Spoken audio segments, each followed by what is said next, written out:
Bismillahirrahmanirrahim. Elhamdülillahi Rabbil alemin. Ve sallallahu ala Muhammedin ve alihi tahirin. Ve la'nu daim ala a'daihim ecma'in. Debat fərarisi, suallardan qaçan, bəhslərimizdən qaçan malqara alverçisinə Sahihul Buxari kitabından bir rivayət oxuyuram. Bir nəfər deyir ki, dəxəltü ənə və əxu Aişə alə Aişə. Deyir ki, mən və Ayşənin qardaşı Ayşənin yanına daxil olduq. Fəsəələhə əxuhə ənğuslin nəbiyyi sallallahu aleyhi və alihi və səlləm. Deyir ki, Ayşədən onun qardaşı Peyğəmbərin qüslu barədə sual verdi. Fədəət bi inəin nəhvən min sa'in. Ayşə deyir, bir miqdar su tələb elədi, istədi. Fəxtəsələt və başladı qüsl almağa. Fəəfadat alə rəsihə və beynənə və beynəhə hicabun.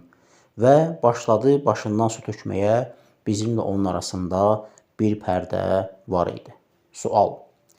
Burada Ayşəni təsəvvür eləməyin, başqa bir qadını təsəvvür edin. Fərz edin, bir qadının yanına iki kişi gəlir, hətta məhrəmləridir. Çünki deyirlər ki, məhrəmləri olub.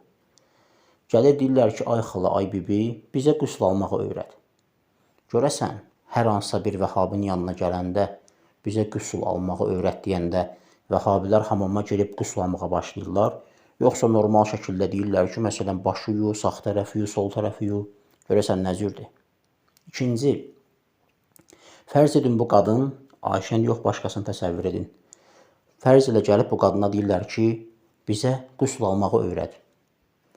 O da başlayır pərdə arxasından onlara qüsl almağı öyrətməyə. Bu iki şeydən xaric deyil. Ya pərdə o qədər nazikdir ki, pərdənin arxasından onun bədəni görünür. Bu, belə olan halda həmin xanımı əxlaqsız hesab etməkdir. Yəni, bədəni açıq bir şəkildə pərdə arxasında görünür, cəmaat iki nəfər də ona baxır. Hətta məhrəmi də olsa, yəqin ki, heç bir vəhabi buna razı olmaz. Və yaxud da pərdə nazik deyil, qadının bədəni pərdə arxasından görünmür, belə olan halda da həmin qadına ağılsızlıq nisbət veriblər. Niyə? Çünki nəqz qərəzdir. Sənin hədəfin, qərəzin, məqsədin qüslu təlim etməkdir, amma elə bir şəkildə göstərirsən ki, heç kim heç nə görmür. Sənə deyərlər ki, axı biz heç nə görmədik. Burada nə deyirlər? Başından 3 dəfə su töküb. Bu hissəni göstərib. Bu da pisdir. Niyə görə? Çünki başından su tökdü, fərz ilə başı yumağı gördülər. Bunlar deməyiblər, axı bizə başı yumağı öyrət. Peyğəmbər necə başını yuyar? Deyir, bizə qüsl almağı öyrət. Və o da nə deyir? Rivayətdə deyir, qüsl aldı yanlarında. Necə olur ki, bir dənə başını yuyur, bəs bədəninin qalan yerləri, bədəninin bir hissəsi, kiçik bir hissəsi başlı, qalan yerləri isə pərdə arxasından görünmür. İndi bu xanım təsəvvürün Ayşədir. Hansı bir vəhabi öz yaxınları üçün belə bir hadisəni rəva görər, icazə verər ki, belə bir şəkildə insanlara, böyük kişilərə qüsul öyrətsin. Bu, Sahih Buxarıda gəlib 251 rəqəmli rivayətdir.